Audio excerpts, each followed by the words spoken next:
एक हरे भरे गांव में दो सगे भाई रहते थे, हल्क और आयरन मैन। दोनों शहरों में नहीं बल्कि गांव वालों के बीच रहकर उनकी मदद करते थे। कभी टूटा हुआ पुल बना देते तो कभी बाढ़ में फंसे लोगों को सुरक्षित निकाल लेते। गांव के बच्चे उन्हें अपने सच्चे हीरो मानते थे और बूढ़े उन्हें भगवान का भेजा हुआ फरिश्ता कहते थे।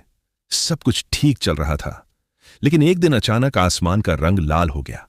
हवा तेज चलने लगी, जमीन कांपने लगी। गांव वाले डर के मारे घरों से बाहर निकल आए। तभी जमीन फटती है और उसमें से दो भयानक राक्षस निकल आते हैं। राक्षसों की आंखों में आग थी और आवाज में घमंड। उन्होंने गांव को नष्ट करने की धमकी दी। हल्क और आयरन मैन बिना डरे सामने आ जाते हैं। आयरन मैन कहता है, जब तक हम जिंदा हैं गांव को कुछ नहीं होगा। भयानक युद्ध शुरू हो जाता है।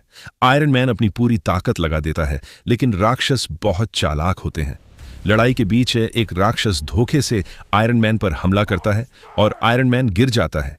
पूरा गांव सन्न रह जाता है। हल्क अपने भाई को उठाकर पुकारता है, लेकिन आयरन मैन की आंखें बंद हो चुकी होती हैं। हल्क की आंखों में आंसू और गुस्से की आग दोनों आ जाते हैं। वह गरज कर कहता है, भाइयों, अगर तुम चाहते हो कि मुझे अपने भाई का बदला लेने की ताकत मिले तो मेरे चैनल को सब्सक्राइब और शेयर करो। यह कहकर हल्क जंगल की तरफ चला जाता है।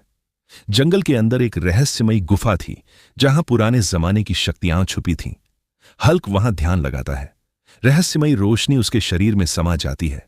उसकी मांसपेशियां और मजबूत हो जाती हैं। आंखों में नई चमक आ जाती है। अब हल्क पहले से कई गुना ताकतवर बन चुका था। वह वापस गांव आता है। राक्षस अभी भी तबाही मचा रहे होते हैं। हल्क जोर से दहाड़ता है, यह लड़ाई अब मेरे भाई के नाम। कुछ ही पलों में वह दोनों राक्षसों को अपनी ताकत और हिम्मत से हरा देता है। राक्षस जमीन में समा जाते हैं और आसमान फिर से नीला हो जाता है। गांव में शांति लौट आती है। हल्क आयरन मैन की तरफ देखता है और मन ही मन कहता है, भाई, तुम्हारा बदला पूरा हुआ। तुम हमेशा मेरे दिल में जिंदा रहोगे। गांव वाले हल्क